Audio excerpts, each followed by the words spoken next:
Governor, thank you for taking the time. Thank you. I want to actually start with the immigration-related parts of the budget. You know, part of it keeps some key law enforcement resources from ICE, blocks ICE enforcement in certain places, schools, places of worship, things like that.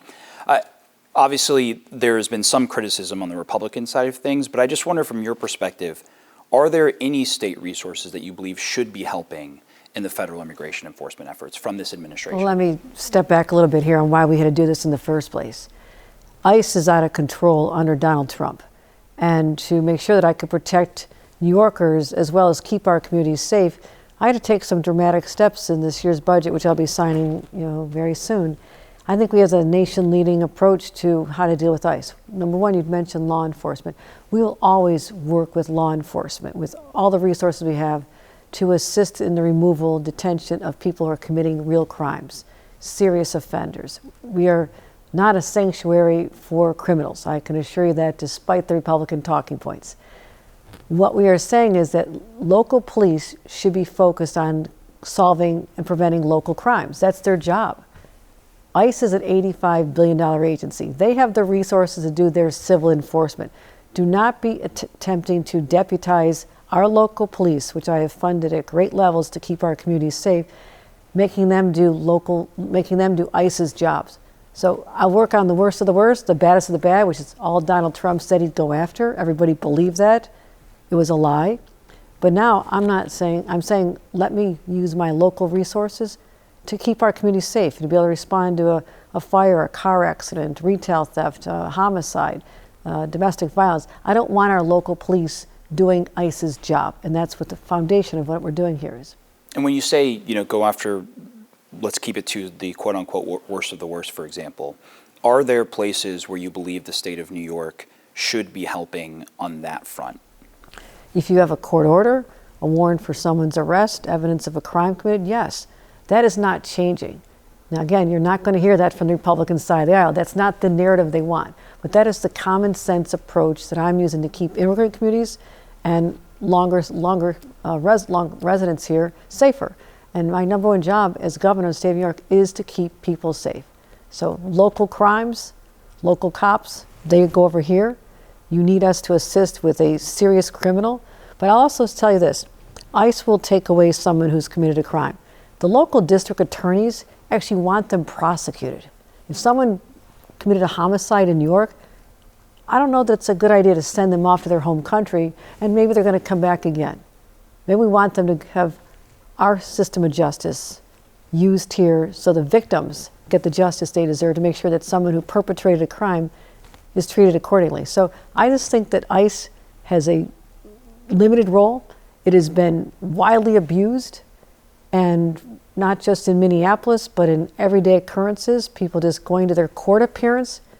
They're sitting ducks. They walk in following the laws that they are told to follow. When they came into this country, show up at this judge, show up every couple of months, check in, and then be on a path to asylum. They're doing that, and then the Trump administration tells the judges, okay, while they're in there, revoke their status, and they walk out their door without having status, and ICE takes them. So what is happening is a wild abuse of power. You met with Tom Homan earlier this year, as I understand, and in response to some of the provisions in this soon-to-be signed budget, in response to the provisions in this, I don't know if you saw, he did an interview with the Washington Examiner where he said he's working on a plan when he was asked whether New York could see any sort of crackdown. And I wonder, have you heard from Homan recently at all? And if not, what is your message to him? My message is do what President Trump said. President Trump told me in a room full of governors that he'll only have a surge of ICE in New York if I, as Governor Kathy Hochul, ask him to do it. And I said that request is never coming. I can handle law enforcement. We've got NYPD, I have state police, we have all the resources we need to keep our streets safe. People that are going about working in pizzerias or in home health care aides or working in construction or contributing to society, creating jobs, who've been here 20, 30 years, they're here, they're part of our family. And I don't think that they should be intimidated by ICE agents coming in with masks, and our law also says no masks. FBI doesn't wear masks, DEA doesn't use masks. Why should no other federal law enforcement or our local police or state police, nobody wears masks. It's an intimidation tactic. And that just feels so un-American. And that's what we're standing up against here in the state of New York. One of the things that Homan cited specifically was that ending the 287G agreement, so local law enforcement, where they might be able to help federal government in some circumstances, but that it means they lose the ability to put someone in a local jail. So instead, they have to fly the arrested migrant out of the state, potentially away from family or support that might be able to help that person. And I wonder, is that how you see it? Do you think they really care about separating families? For God's sakes, I wouldn't even buy that argument for a second. Like, oh, we're worried about separating a family because we have to send them to a detention center out of state. You know you're going to send them to some country that they never even stepped foot in. So you're not all of a sudden overnight compassionate. You're just trying to come up with an argument which doesn't hold any water. Our local jails are funded by local taxpayers for one purpose, to hold local criminals that our local police are apprehending, our local DAs will prosecute. They are not intended to be ICE holding centers. And you look at what's happening in the holding centers they have. Wild abuse. People are not being fed properly, not getting medical care. They're sleeping on floors. So I don't think New York State residents want our jails turned into these subhuman conditions, these hellholes. And so stop. You're not allowed to do that in the state of New York once we sign this momentarily. I'm going to be signing this as soon as possible. And I know you saw this. President Trump cited some of these immigration efforts when he was here in New York recently, saying you should watch yourself in the race for governor this year. Obviously, he's supporting Bruce Blakeman here. What is your relationship with the Trump administration or President Trump right now? Well, first of all, I will never be intimidated by anyone, president on down. Now, I have tried to have a productive relationship when it comes to ways that we can work to help New York State. For example, let's redo Penn Station. Penn Station should have been done decades ago, but no one stepped in and said, I'll get it done. I'll work with the president on that. I'll work on bringing new energy sources like nuclear. I need federal government help to help us drive our innovation economy. So there are areas where we can work together. But you threaten me, that doesn't work well for me. I will not take well to threats, and I'm going to stand on the laws that I will be signing this week to protect New Yorkers from the overreach of ICE. That is not what he promised in his election. And Tom Homan also told me they know they have gone too far and they're not going to go after people unless they've committed crimes. Not, in their mind, the crime of crossing the border. Joe Biden had a policy where they walked in, they were not criminals when they walked in, they were given asylum, or an application to become asylum seekers. So they didn't come here illegally. Not that whole class of individuals during his administration. You're talking about the humanitarian parole. Right. Yeah. Or the temporary protective status that was afforded to people from Haiti and Venezuela and other countries. So all of that has just been turned upside down in a cruel way that is innately un-American. And states like New York, with the Statue of Liberty standing in my harbor, our harbor right here, I have to stand up for those values, and I'll do that any day of the week. Last thing immigration related was, I'm sure you saw, the Department of Homeland Security, USCIS, also issued a new rule saying that those applying for a green card would have to do so outside of the country. And it's still unclear exactly how that would look in practice, but I know in regards to the announcement, you said it betrays the very promise that built this country. What exactly are you most concerned about with that? Well, they somehow feigned concern about separating families, why they have to use our local jails. They're talking about separating married couples, people that are married, sending one of the partners back to another country and have to wait perhaps years, if forever. Who knows if they're ever going to be able to come back into this country under the rules of Donald Trump and the Republican administration. So they've just turned it all upside down. If you play by the rules, you come here, you seek a green card status, you're applying for it, there's a time involved. And while you're in that, following the rules, they just treat you like you can be thrown away, that you never should have come here. What about all the tech workers that we're counting on? What about the people that are working in jobs that we need filled? What about the people that are helping our economy? How do you make them be so disposable? And I'm really concerned about the fact that our doors have closed to all the foreign students. You know that 40% of tech CEOs in this country are foreign born? We are going to lose a generation or two of talent from around the world who have always felt welcome coming to New York. And our universities and our communities and our cities benefit from that diversity. And to slam down the door after 250 years in this country, a bumpy road for many groups of people, I have no doubt about it. But fundamentally, a place like New York has been welcoming. And so I have to stand up and fight, say that is just wrong. It is just wrong what you're trying to do to our country. Shifting to another part of the budget, which I know will be signed, as you said, this week. Guns. The budget includes ensuring every 3D printer sold in New York includes technology that blocks it from printing a firearm or firearm part. And it would be the first in the country, as I understand, from a state. Yes. And look, no doubt, 3D printed weapons and parts have been a growing issue in a lot of jurisdictions, especially in New York. But why do you believe that this was the best method to go about handling that issue? Because 3D printers are now turning into a way to create weapons of mass destruction. And you and I spoke about the Buffalo Massacre, my hometown. The anniversary was just last week of 10 people slaughtered by a weapon of mass destruction. I don't think that people should be able to turn their kitchen table into a munitions factory using a 3D printer legally purchased to create guns that could slaughter other human beings. And plus, there's a little Glock switch. It's about the size of a Lego. And you can create this. I've held them in my hands. They're tiny. And that can turn a Glock, a handgun, into a semi-automatic weapon capable of shooting 1,200 rounds a minute. That's how you destroy college campuses. You go into a school, you go into a synagogue. That's what I'm afraid of happening in this country. So we need to get ahead of this.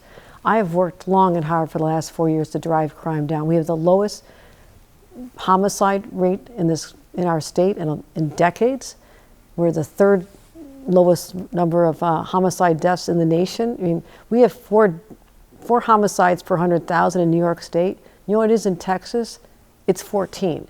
In Florida, it's 13. So people think that we're a high crime city and state. We're not, because of the policies that I've enacted. The toughest gun laws in the nation are here in New York, and it's saving lives. So when I know that the criminals are trying to find another way to skirt our background checks and our bans on assault weapons, I'm finding a way to get ahead of them as well. And I think other states should look at this. We'll work with the technology companies, we'll work with the 3D printed companies, because they don't want to have the ultimate liability Sure. for helping create a gun that killed innocent individuals. So work with us. Don't sell them in New York. Don't sell them anywhere. It's in their interest to have disabling technology so they cannot be converted into something that you should see on a battlefield. Well, I guess how exactly would it work? I mean, are you monitoring people who might be using this technology to create these weapons, or is it an after-the-fact penalty that if you're caught with a 3D printed weapon from one of those printers, there's an added sort of penalty? No, there's both. Okay. We'll work with the companies to say, don't allow these to be sold in the state of New York, right? And are you optimistic they'll agree with you on Yes, that? because it's in their interest. Again, our liabilities laws are such that someone who's a family member is killed with something that your 3D printer allowed to be manufactured in someone's home, I guarantee that some lawyer is going to say you're responsible for that. Work with us. Come to the table. I have a forum set it up really soon. This goes into effect in 90 days. Yeah. Before then, I'm going to have met with the industry executives and say, you want to do this. It saves lives. It's good for your interests as well legally. And then after the fact, we'll have laws that, right now we have laws that ban the sale of the directions on how to do this. You cannot have them online. So we'll be monitoring. I have state police that are always monitoring criminal activity online. So we'll find them. We're going to catch the criminals, I guarantee it. And on that front, one of the criticisms has been that if it's a crime to share or distribute the 3D printer files, for example, how do you ensure it doesn't sweep up journalists like myself, researchers, people who are looking at the technology and might not be using it to print an actual firearm to then be used? How do you ensure that it doesn't sweep up some of those? No, I want to make sure that we get ahead of the criminals, and they're distributing the ways to be able to do this. So we'll work with individuals and find out what the causation was, why they had the need to look at this. Certainly that's an argument you can make if you're arrested. You can say I was doing research on this. But more likely we're going to find someone who has a munitions factory in their living room or their house. And I'm going to stop that. I have to protect New Yorkers. It's my #1 job. And the last thing on that is, 3D printed firearms are already treated largely the same as other firearms. If firearms are illegal under federal state law as of now, they're still illegal if they're homemade, for example, especially if they're made without serial numbers and become ghost guns.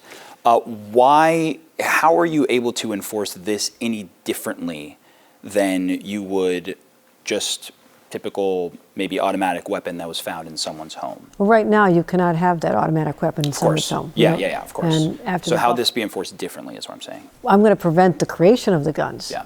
This is a preventative measure. So you do not even have the ability to create this in your home. The only guns you can get your hands on are probably back on the streets. And I have worked tirelessly to drive down the number of guns on our streets. We've been successful.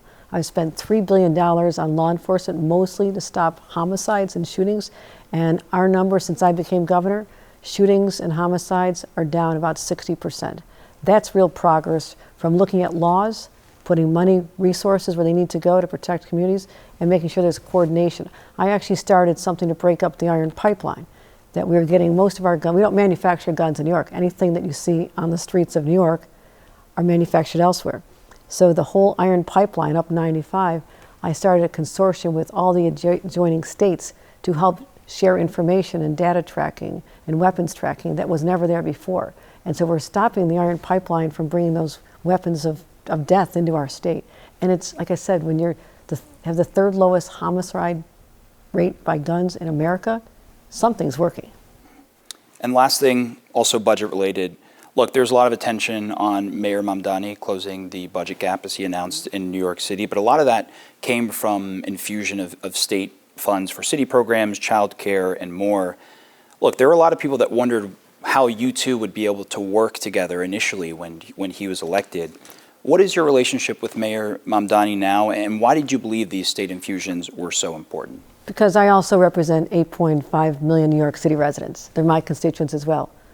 I have to protect this city. I have to make sure that, that we don't have a downgrade in our bond rating. I have to protect the financial stability of the economic engine of our state and really the nation. So I have a strong interest in doing this, and my job is to work with whomever the voters put in office. I have no trouble working with Mayor Mamdani. We have aligned interests in areas like child care.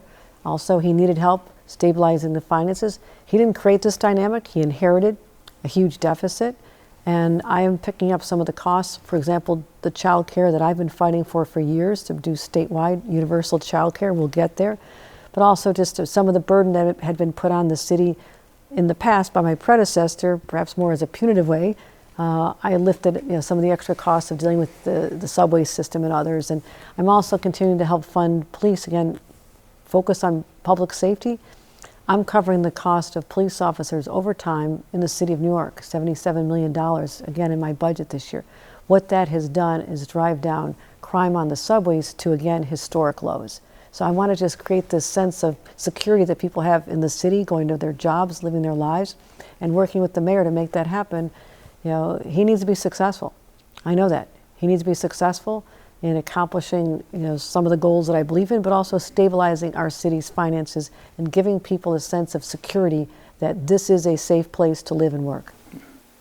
Well, Governor, that's all I have for you. Is there anything else that you think is important that we didn't get to? We're fighting the good fight every day in New York. It's important, but someone has to stand up to the abuse of power in Washington, and I'm really honored to do it.